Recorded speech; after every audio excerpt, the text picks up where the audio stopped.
ಸೂರ್ಯನೊಬ್ಬ ಚಂದ್ರನೊಬ್ಬ ರಾಜನು ಒಬ್ಬ ಈ ರಾಜನು ಒಬ್ಬ.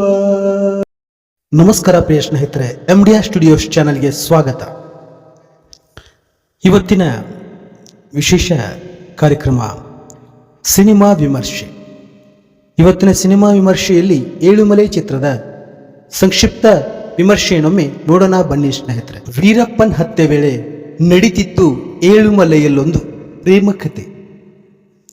ಒಂದ್ ಕಡೆ ತರುಣ್ ಸುಧೀರ್, ಇನ್ನೊಂದು ಕಡೆ ರಾಣಾ. ಇವರ ಜೊತೆಗೆ ತರುಣ್ ಗರಡಿಯಲ್ಲಿ ಪಳಗಿದ ನಿರ್ದೇಶಕ ಪುನೀತ್ ರಂಗಸ್ವಾಮಿ, ಹಿರಿಯ ನಟರಾದ ಜಗಪತಿ ಪಾಪ್, TS ನಾಗಾಭರಣ ಹಾಗೂ ಕಿಶೋರ್. ಏಳುಮಲೆ ಸಿನಿಮಾ ಬಿಡುಗಡೆಗೂ ಮುನ್ನ ಇವರು ಗಮನ ಸೆಳೆದಿದ್ದರು. ಅದರಲ್ಲೂ ಟೀಸರ್ ಟ್ರೈಲರ್ ನೋಡಿದ ಮೇಲೆ ಮತ್ತೊಂದು ನೈಜ ಘಟನೆಯ ಗಂಭೀರ ಸಿನಿಮಾ ತೆರೆ ಮೇಲೆ ಬರುತ್ತೆ ಅನ್ನೋ ನಿರೀಕ್ಷೆ ಇತ್ತು. ಏಳುಮಲೆ ಸಿನಿಮಾ ಕೂಡ ಸೂಪರ್ ಸ್ಟಾರ್ ಕಾಸ್ಟ್ಗೆ ಬೆಲೆ ಕೊಡದೆ ಕಥೆಯನ್ನೇ ಜೀವಾಳವಾಗಿಸಿಕೊಂಡು ನಿರ್ಮಿಸಿದ ಸಿನಿಮಾವಿದು. ಎಲ್ಲ ಸಮಯದಲ್ಲೂ ಇದೇ ಥಿಯರಿ ಕೆಲಸ ಮಾಡುತ್ತೆ ಅಂತ ನಂಬಿಕೊಳ್ಳುವುದಕ್ಕೆ ಆಗದೇ ಹೋದರೂ ಕಂಟೆಂಟ್ ಇಟ್ಟುಕೊಂಡು ಮಾಡಿದ ಸಿನಿಮಾಗಳನ್ನು ಅಷ್ಟು ಸುಲಭಕ್ಕೆ ಪ್ರೇಕ್ಷಕರು ಕೂಡ ಕೈಬಿಟ್ಟಿರುವ ಉದಾಹರಣೆಗಳು ಎಲ್ಲೂ ಇಲ್ಲ. ಈಗ ಏಳುಮಲೆ ಸಿನಿಮಾ ಕೂಡ ಕಂಟೆಂಟ್ ನಂಬಿಕೊಂಡು ನಿರ್ಮಿಸಿದ ಸಿನಿಮಾ. ಜೊತೆಗೆ ಪ್ರಮುಖ ಪಾತ್ರದಲ್ಲಿ ರಾಣಾ, ಪ್ರಿಯಾಂಕಾ ಆಚಾರ್ ಅಂತಹ ಯುವ ಪ್ರತಿಭೆಗಳನ್ನು ಇಟ್ಟುಕೊಂಡು ಪೋಷಕ ಪಾತ್ರಗಳಲ್ಲಿ ಹಿರಿಯ ನಟರಿಗೆ ಮಣೆ ಹಾಕಿ ಎರಡನ್ನೂ ಬ್ಯಾಲೆನ್ಸ್ ಮಾಡಿರುವ ಸಿನಿಮಾವಿದು.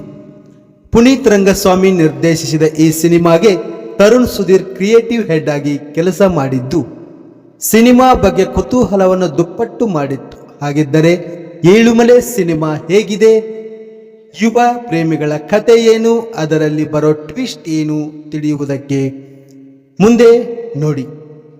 ಏಳುಮಲೆ ಕಥೆ ಏನು? ಈಗಾಗಲೇ ಚಿತ್ರತಂಡವೇ ಹೇಳಿಕೊಂಡಿರುವಂತೆ ಇದು ಕರ್ನಾಟಕ ಹಾಗೂ ತಮಿಳುನಾಡಿನ ಗಡಿ ಭಾಗದ ಪ್ರೇಮಿಗಳ ಕತೆ. ಸೇಲಂ ಮೂಲದ ರೇವತಿಗೆ ಪ್ರಿಯಾಂಕಾ ಆಚಾರ್, ಚಾಮರಾಜನಗರದ ಕ್ಯಾಬ್ ಡ್ರೈವರ್ ಹರೀಶನ ರಾಣಾ ಮೇಲೆ ಪ್ರೀತಿ ಹುಟ್ಟುತ್ತೆ. ರೇವತಿ ಶ್ರೀಮಂತ ಮನೆತನದ ಹುಡುಗಿ, ಹರೀಶ ಅನಾಥ ಕ್ಯಾಬ್ ಡ್ರೈವರ್. ರೇವತಿ ಮೈಸೂರಿನಲ್ಲಿ ಓದುವಾಗ ಇಬ್ಬರ ಪರಿಚಯವಾಗಿ ಲವ್ ಆಗುತ್ತೆ. ಅದು ಹುಡುಗಿ ಮನೆಯವರಿಗೆ ಗೊತ್ತಾಗಿ ಬೇರೆ ಮದುವೆ ಮಾಡುವುದಕ್ಕೆ ಮುಂದಾಗುತ್ತಾರೆ. ಆಗ ರೇವತಿ ಮನೆ ಬಿಟ್ಟು ಬರಲು ನಿರ್ಧರಿಸುತ್ತಾಳೆ. ರೇವತಿ ಹಾಗೂ ಹರ್ಷ ಇಬ್ಬರು ಒಂದು ಸ್ಥಳದಲ್ಲಿ ಭೇಟಿಯಾಗುವುದಕ್ಕೆ ನಿರ್ಧರಿಸುತ್ತಾರೆ. ಇವರಿಬ್ಬರು ಒಟ್ಟಿಗೆ ಸೇರುವುದಕ್ಕೂ ಮುನ್ನ ನಡೆಯುವ ಎರಡು ಪ್ರತ್ಯೇಕ ಘಟನೆಗಳು ಈ ಪ್ರೇಮಿಗಳನ್ನು ಒಂದಾಗುವುದಕ್ಕೆ ಬಿಡುತ್ತಾ ಇಲ್ವಾ ಅನ್ನೋದು ಕಥೆಯ ಟ್ವಿಸ್ಟ್ ಆಗಿದೆ. ಕನ್ನಡ ಸಿನಿಮಾನ ಪ್ರೇಕ್ಷಕರು ಥಿಯೇಟರ್ನಲ್ಲಿ ನೋಡಬೇಕು. ನಮ್ಮ ಕನ್ನಡ ಸಿನಿಮಾಗೆ ಪ್ರೋತ್ಸಾಹವನ್ನು ನೀಡಬೇಕು. ಪೈರಸಿ ಮಾಡದಿರಿ ಅನ್ನೋದು ನಮ್ಮ ಕನ್ನಡ ಸಿನಿಮಾದ ಮನವಿ. ಏಳುಮಲೆ ಸಿನಿಮಾದ ಕತೆ ನಡೆಯೋದು 2004ರಲ್ಲಿ ಚಾಮರಾಜನಗರದ ಮಲೆ ಮಾದೇಶ್ವರ ಬೆಟ್ಟ. ಆಗ ಸೂಕ್ಷ್ಮ ಪ್ರದೇಶವಾಗಿತ್ತು. ಕಾಡುಗಳ ವೀರಪ್ಪನ್ ಹಿಡಿಯುವುದಕ್ಕೆ ಪೊಲೀಸರ ಕಾರ್ಯಾಚರಣೆ ಚುರುಕುಗೊಂಡಿದ್ದ ಕಾಲವದು. ಈ ಹಿನ್ನೆಲೆಯನ್ನು ಇಟ್ಟುಕೊಂಡು ಇದೇ ಕಾಲಘಟ್ಟದಲ್ಲಿ ನಡೆದ ನೈಜ ಘಟನೆಗೆ ಕಾಲ್ಪನಿಕ ರೂಪ ನೀಡಲಾಗಿದೆ. ಹೀಗಾಗಿ ಸಿನಿಮಾ ಬಳಸಿರುವ ಪರಿಕರಗಳು ಕೂಡ ಪ್ರೇಕ್ಷಕರನ್ನು 21 ವರ್ಷ ಹಿಂದಕ್ಕೆ ಕರೆದುಕೊಂಡು ಹೋಗುತ್ತೆ. ಕಥೆಯ ಜೊತೆಗೆ 2004ರ ಕಾಲಘಟ್ಟವನ್ನು ಸೃಷ್ಟಿಸಿ ನೈಜತೆಗೆ ಪ್ರಾಮುಖ್ಯತೆ ನೀಡಲಾಗಿದೆ. ಸಿನಿಮಾದ ಹೀರೋ ರಾಣಾಗೆ ಏಳುಮಲೆ ಎರಡನೇ ಸಿನಿಮಾ. ಮೊದಲ ಸಿನಿಮಾ ಏಕಲವ್ಯಗೆ ಹೋಲಿಸಿದರೆ ನಟನೆಯಲ್ಲಿ ಗಣನೀಯ ಬದಲಾವಣೆ ಕಾಣುತ್ತೆ. ಹಾಗೆ ಚೊಚ್ಚಲ ಸಿನಿಮಾದಲ್ಲಿ ನಾಯಕಿ ಪ್ರಿಯಾಂಕಾ ಆಚಾರ್ ಉತ್ತಮ ಅಭಿನಯ ನೀಡಿದ್ದಾರೆ.